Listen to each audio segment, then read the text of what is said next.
Look at an example before you learn about catalysis. When potassium chlorate is heated strongly at 653 to 873 Kelvin, it decomposes slowly, giving potassium chloride and oxygen.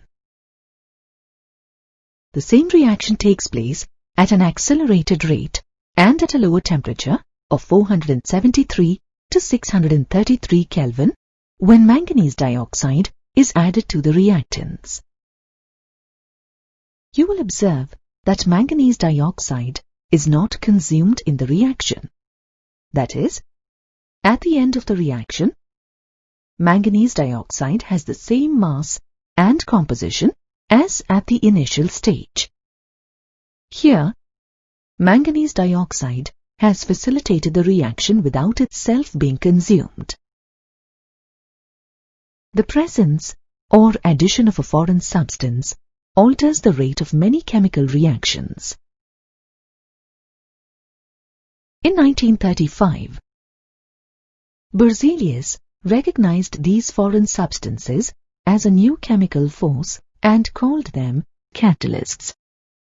Thus, we can say that in the decomposition of potassium chlorate, manganese dioxide behaves as the catalyst. A catalyst is thus defined as a substance that alters the speed of a chemical reaction without itself being consumed in the process. This phenomenon is known as catalysis. Haber's process for the manufacture of ammonia is carried out in the presence of iron and molybdenum.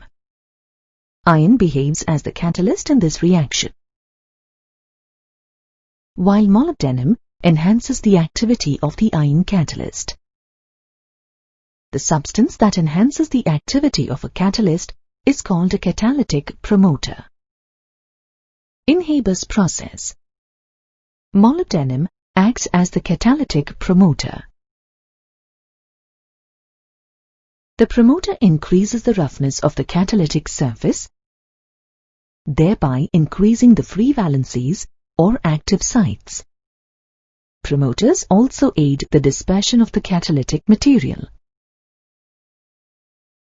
This results in an increase in adsorption, and thus the rate of reaction increases.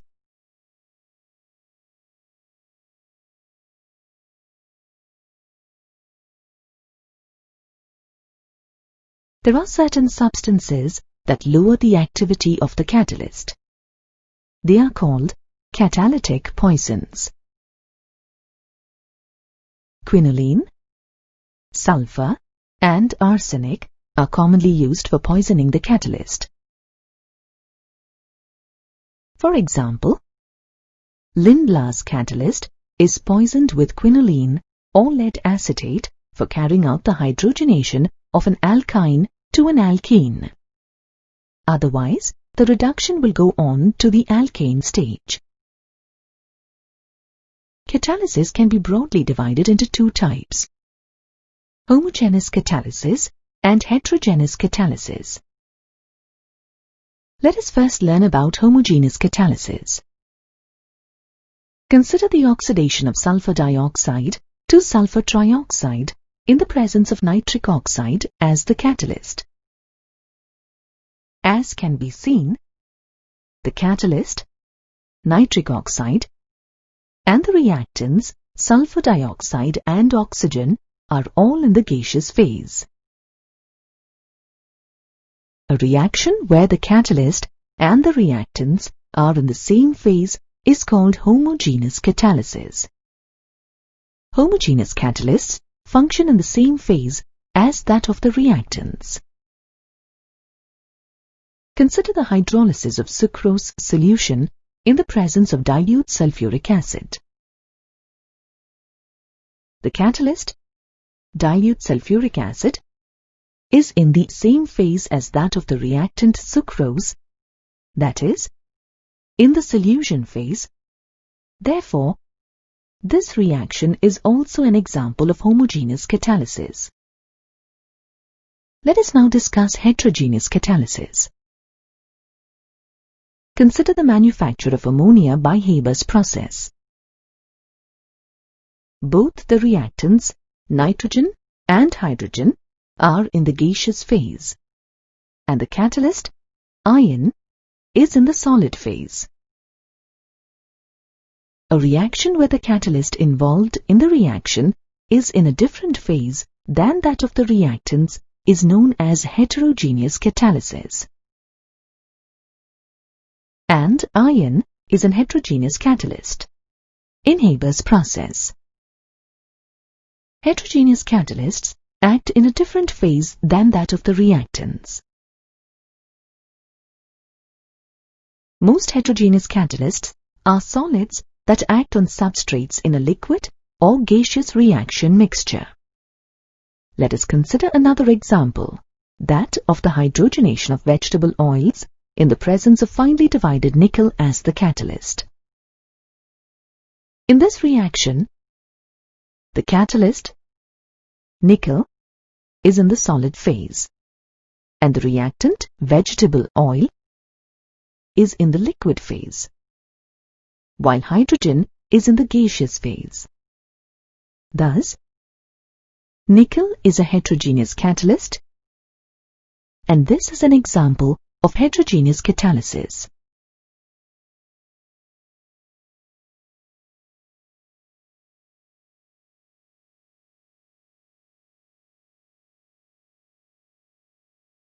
Diverse mechanisms of heterogeneous catalysis are known. We will discuss three theories of heterogeneous catalysis, namely, the old adsorption theory, the intermediate compound formation theory, and the modern adsorption theory. Let us first discuss the old adsorption theory. According to the old adsorption theory, the reactants in the gaseous phase and the solution phase are adsorbed at the active sites on the surface of the catalyst. This results in an increase in the concentration of the reactant molecules on the surface of the catalyst. As a result, the rate of reaction increases. The relative ease with which the product is separated from the surface of the catalyst helps a continuous chemical process to be initiated. Also, as adsorption is an exothermic process, the heat evolved in the reaction helps to speed it up. Let us now discuss the second theory of heterogeneous catalysis, the intermediate compound formation theory. According to the intermediate compound formation theory, the reactants A and B first combine with the catalyst C to form an intermediate complex. This intermediate complex is short-lived and decomposes to give the products, while the catalyst is regenerated. You already know that the presence of a catalyst provides an alternate path to the chemical reaction. A look at these curves shows that the activation energy of the catalytic path is much lower than the non-catalytic path. Also, the peak of the curve represents the intermediate complex. You can see that the intermediate complex formed with the catalyst has a much lower potential energy than the intermediate complex formed between the reactants in the absence of the catalyst. Now, as the energy barrier for the catalytic path is lower than the non-catalytic path, the rate of reaction increases in the presence of a catalyst. Thus, we see that the intermediate compound theory provides an alternative sequence of elementary steps to accomplish the desired chemical reaction.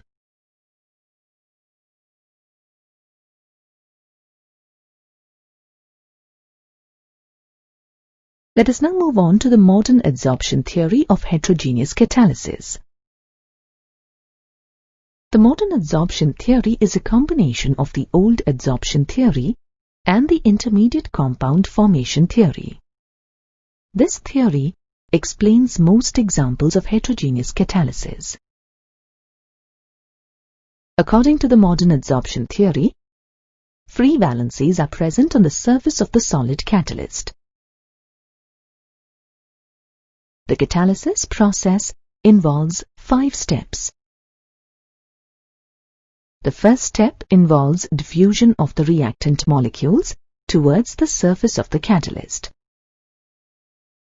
The second step involves adsorption of the reactant molecules on the surface of the catalyst, followed by the formation of weak bonds with the catalyst due to the presence of free valencies.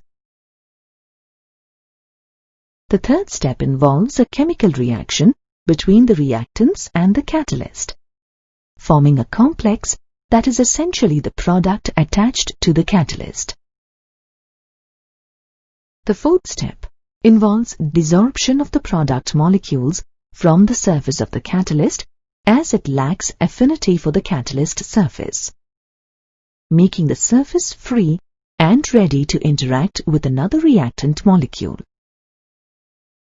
The last step involves diffusion of the product molecules away from the surface of the catalyst. The modern adsorption theory successfully explains that only a small quantity of the catalyst is sufficient for the reaction, as the catalyst is regenerated in the reaction, and that at the end of the reaction, the mass and the chemical composition of the catalyst remains unchanged. However, the main drawback of the modern adsorption theory is its inability to explain the action of catalytic promoters and catalytic poisons.